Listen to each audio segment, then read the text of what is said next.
जय श्री राम। स्वागत है आप सभी का आज की इस नई वीडियो में। साथियों, श्री रामचरितमानस की हिंदी सार की इस 12वें भाग में आप सभी का सहृदय स्वागत है। साथियों, श्री राम जी की कृपा से, माँ सीता के आशीर्वाद से हमारे चैनल के माध्यम से हम आपको आज श्री रामचरितमानस की हिंदी सार की कथा सुनाने जा रहे हैं। आशा करते हैं आपको ये वीडियो अवश्य पसंद आएगी। साथियों, आपसे निवेदन है, यदि आपने पिछले 11 भागों का श्रवण ना किया हो तो कृपया करके उन्हें भी जरूर सुनें, ताकि आप श्री रामचरितमानस के हिंदी सार का लाभ और भी ज्यादा ग्रहण कर सकें। साथियों, निवेदन है कि इस वीडियो को ज्यादा से ज्यादा लोगों को शेयर करें, ताकि वे भी श्री रामचरितमानस के हिंदी सार का श्रवण कर सकें। आइए साथियों, देर न करते हुए हम आज की वीडियो को प्रारंभ करते हैं। बोलिए श्री राम राजा सरकार की जय, बोलिए सीता मैया की जय, बोलिए हनुमत भैया की जय, बोलिए चारों भैया की जय, बोलिए गणेश जी महाराज की जय।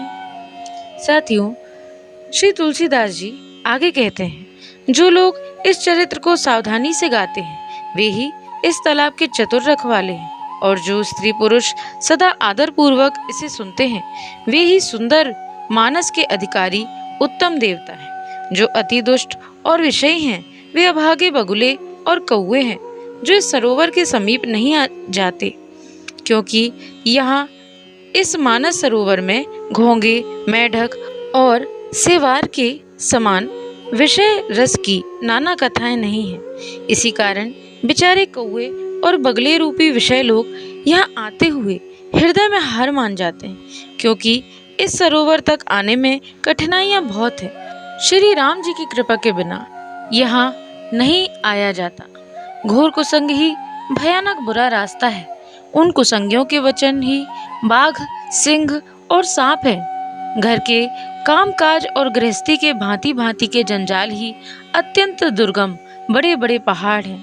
मोह, मद और मान ही बहुत से बीहड़ वन हैं, और नाना प्रकार के कुतर्क ही भयानक नदियां हैं, जिनके पास श्रद्धा रूपी राह खर्च नहीं है और संतोष का साथ नहीं है, और जिनको श्री रघुनाथ जी प्रिय नहीं, उनके लिए यह मानस अत्यंत ही अगम है।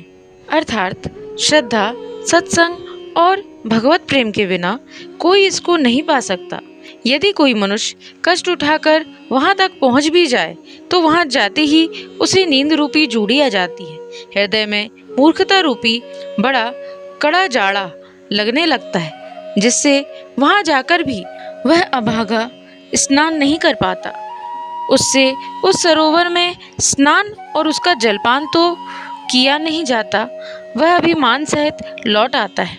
फिर यदि उससे वहाँ का हाल पूछा जाता है तो वह अपने अभागे की बात न कहकर सरोवर की निंदा करके उसे समझाता है। ये सारे विघ्न उसको नहीं व्यापते, अर्थात बाधा नहीं देते हैं, जिसे श्री रामचंद्र जी सुंदर कृपा दृष्टि से देखते हैं।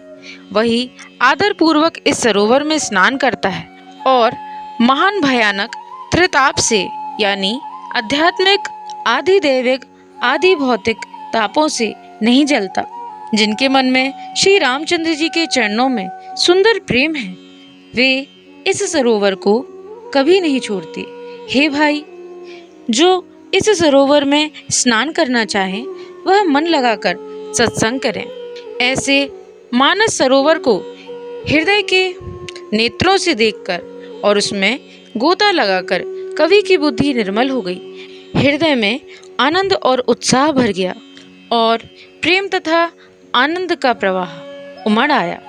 उससे वह सुंदर कविता रूपी नदी बह निकली, जिसमें श्री राम जी का निर्मल यश रूपी जल भरा है।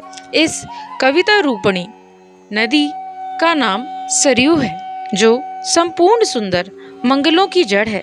लोकमत और वेदमत इसके दो सुंदर किनारे हैं।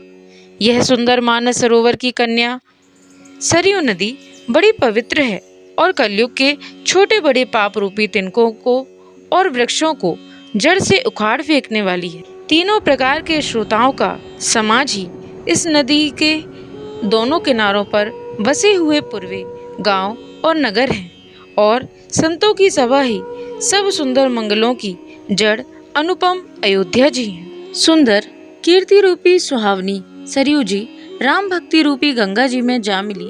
छोटे भाई लक्ष्मण सहित श्री राम जी के युद्ध का पवित्र यश रूपी सुहावना महानाद सोन उसमें आ मिला।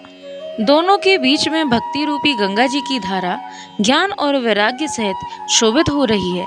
ऐसी तीनों तापों को डराने वाली ये तिमुहानी नदी राम स्वरूप रूपी समुद्र की ओर जा रही है। इस कीर्ति रूपी सरयू का मूल मानस श्री रामचरित्र मानस है और यह राम भक्ति रूपी गंगा जी में मिली है, इसलिए इसे सुनने वाले सज्जनों के मन को पवित्र कर देगी। इसके बीच बीच में जो भिन्न भिन्न प्रकार के विचित्र कथाएं हैं, वे ही मानो नदी के तट के आसपास के वन और बाग हैं। श्री पार्वती जी और शिव जी के विवाह के बराती इस नदी में बहुत प्रकार के असंख्य जलचर जीव हैं। श्री रघुनाथ जी के जन्म की आनंद बधाइयाँ ही इस नदी के भयवर और तरंगों की मनोहारता हैं। चारों भाइयों के जो बाल चरित्र हैं, वे ही इसमें खिले हुए रंग बिरंगे बहुत से कमल हैं।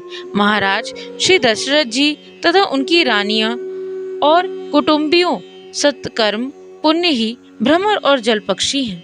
श्री सीता जी के स्वयंवर की जो सुंदर कथा है, वही इसी नदी में सुहावनी छवि छा रही है।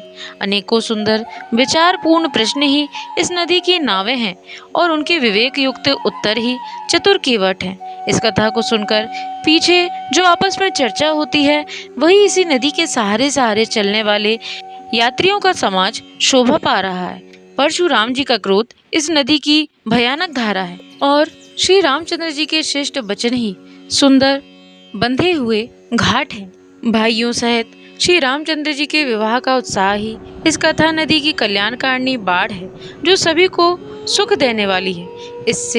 इसके कहने सुनने में जो हर्षित और पुलकित होते हैं, वे ही पुण्य आत्मा पुरुष हैं, जो प्रसन्न मन से इस नदी में नहाते हैं। श्री रामचंद्र जी के रास तिलक के लिए जो मंगल साज सजाया गया, वही मानो पर्व के समय इस नदी पर यात्रियों के समूह इकट्ठे हुए हैं। कई की कुबुद्धि ही इस नदी में काई है, जिसके फलस्वरूप बड़ी भारी विपत्ति आ पड़ी।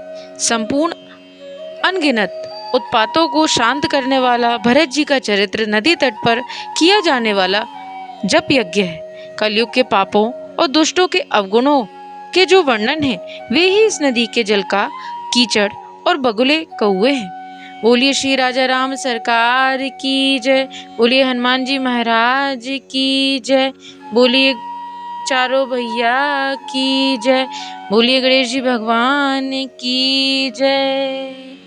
साथियों, तो यह था श्री रामचरित्र मानस के हिंदी सार का 12वां भाग। आशा करते हैं आपको ये वीडियो अवश्य पसंद आई होगी। साथ ही वीडियो पसंद आई हो तो वीडियो को लाइक करें, चैनल को सब्सक्राइब करना ना भूलें एवं बेल आइकन अवश्य प्रेस करें, ताकि आप ऐसे ही नित्य प्रति श्री रामचरित्र मानस के हिंदी सार का श्रवण कर सकें। साथियों, आपसे निवेदन है, यदि हमसे इस वीडियो में कोई त्रुटि हुई हो तो कृपया हमें कमेंट बॉक्स में अवश्य बताएं। साथियों, आज के लिए इतना ही। आपका दिन मंगलमय हो। जय श्रीमन नारायण, जय श्री हरि, राधे राधे।